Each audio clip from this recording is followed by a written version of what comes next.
Bismillahirrahmanirrahim. Assalamualaikum warahmatullahi wabarakatuh. Hidup yang sangat bahagia dan penuh kedamaian adalah saat kita tahu kapan harus menjaga rahasia dan kapan harus mengungkapkannya. Karena ada teman yang tidak menghargai kita. Kenapa dalam pergaulan kamu tidak pernah dianggap, tidak pernah dilibatkan? Bahkan mereka semena-mena terhadap kamu.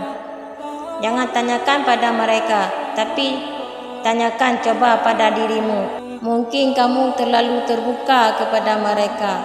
Terlalu banyak kelemahanmu yang terpampang nyata di hadapan mereka. Semua masalahmu mereka tahu.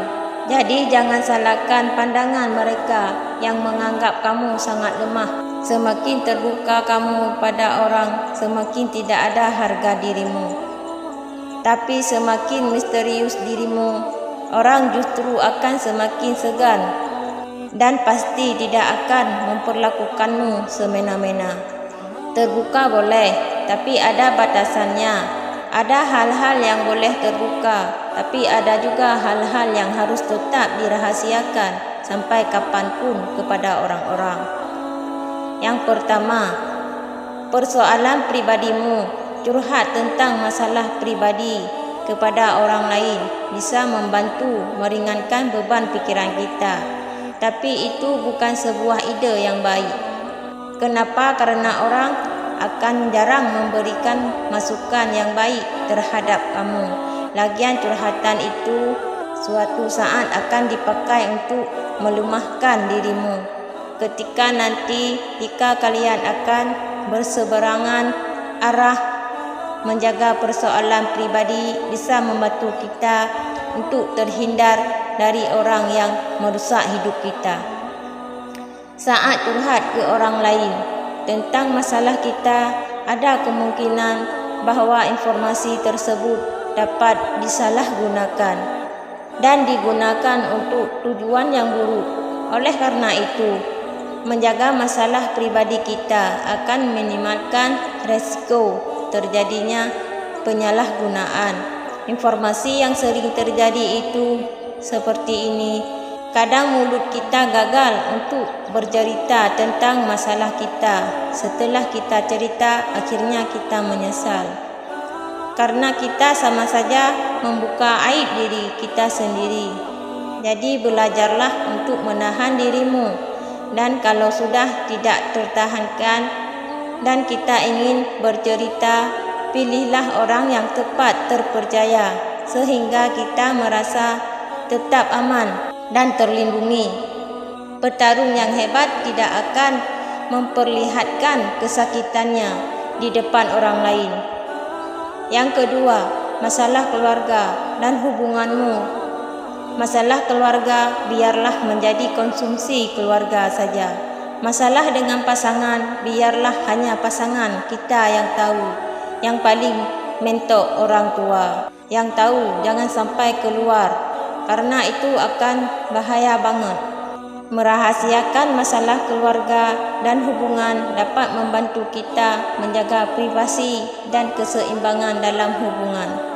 Terkadang ketika kita berbicara tentang masalah pribadi kepada orang lain, kita tidak bisa memastikan bahawa informasi tersebut tidak akan menyebar ke orang lain.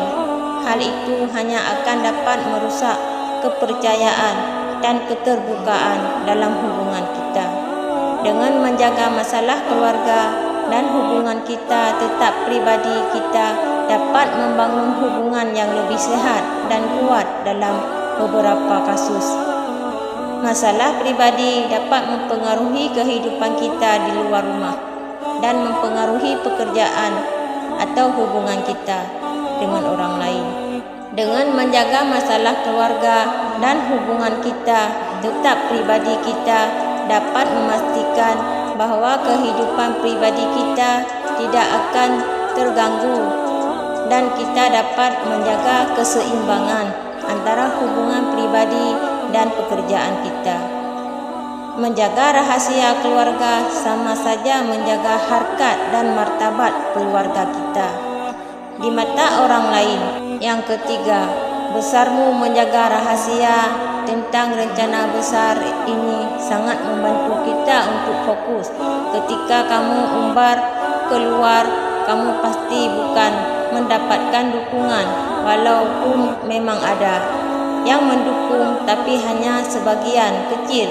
Kalau mentalmu enggak kuat karena mendengarkan mereka, rencana besarmu bisa jadi wacana. Selain itu, menjaga privasi tentang rencana besar kita dapat membantu kita untuk mempertahankan kontrol dan kemampuan untuk mengambil keputusan sendiri.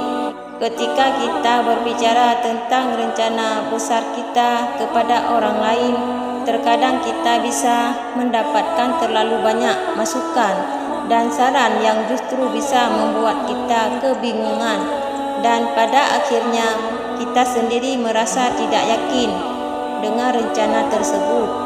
Dengan memegang rencana tentang rahasia besar kita dapat menjaga fokus dan konsentrasi kita pada tujuan tersebut. Kita akan menghindari orang-orang yang tidak mendukung dan mempertahankan kendali atas keputusan dan langkah-langkah yang kita ambil. Lagian kita juga dianggap pembual apabila kita tidak bisa mewujudkan rencana tersebut. Diam seperti cupu, bergeraklah seperti zuhu, bekerja keraslah dalam keheningan, dan biarkan kesuksesanmu menjadi sebuah kebisingan. Yang keempat, keuanganmu. Salah satu hal yang merusak pertemanan dan kekeluargaan adalah masalah meminjam uang. Makanya rahasiakan keuangan adalah suatu hal yang penting untuk dipertimbangkan. Mengapa? Karena informasi tentang keuangan dapat sangat sensitif dan privasi. Kadang-kadang ketika kita berbicara tentang keuangan kita kepada orang lain, itu kita bisa menimbulkan rasa malu atau memperlihatkan kelemahan kita.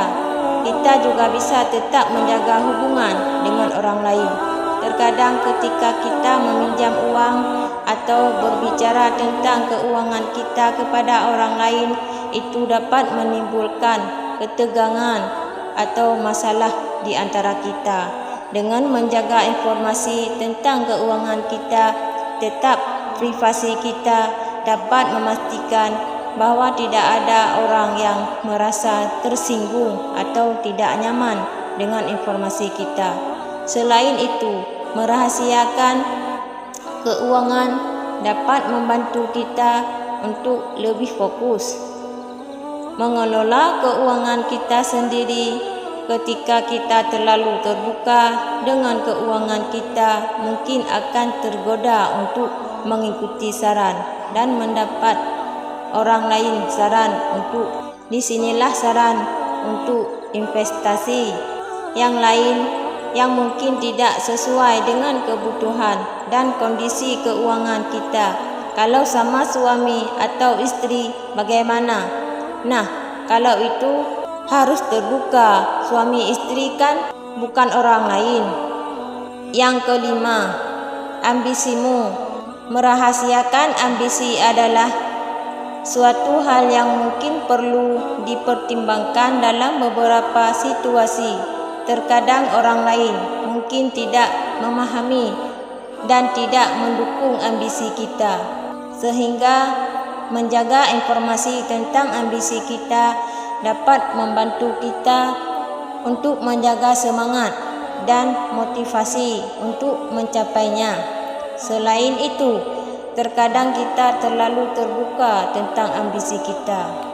Orang lain dapat mencoba menghentikan atau menghalangi kita ketika kita terlalu terbuka dengan kita. Kita mungkin mendapat banyak masukan dan saran dari orang lain yang mungkin tidak sesuai dengan kebutuhan dan kondisi ambisi kita.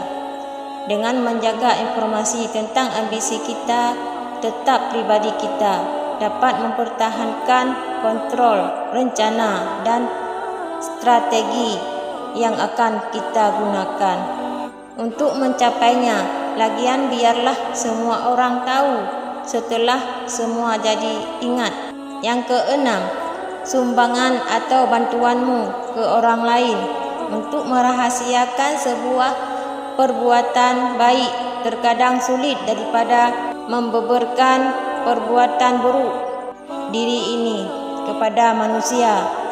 Walaupun dua hal tersebut di atas adalah perbuatan yang tidak terpuji, namun efek yang pertama lebih merugikan karena akan menghilangkan keikhlasan dan membuat amal kita menjadi debu yang berterbangan. Maka rahasiakan kebaikanmu sebagaimana engkau merahasiakan aibmu. Tapi coba kamu usahakan semua hal yang rahasia harusnya kau tutup rapat. Umar bin Khattab pernah berkata, siapa yang menyembunyikan rahasianya, maka kebaikan akan selalu berada di tangannya. Sebagian penutup memang tidak ada rahasia yang bisa bertahan lama. Cepat atau lambat rahasia itu akan dibagi kepada orang yang tepat pada waktu yang tepat. Terima kasih. Semoga bermanfaat. Assalamualaikum warahmatullahi wabarakatuh.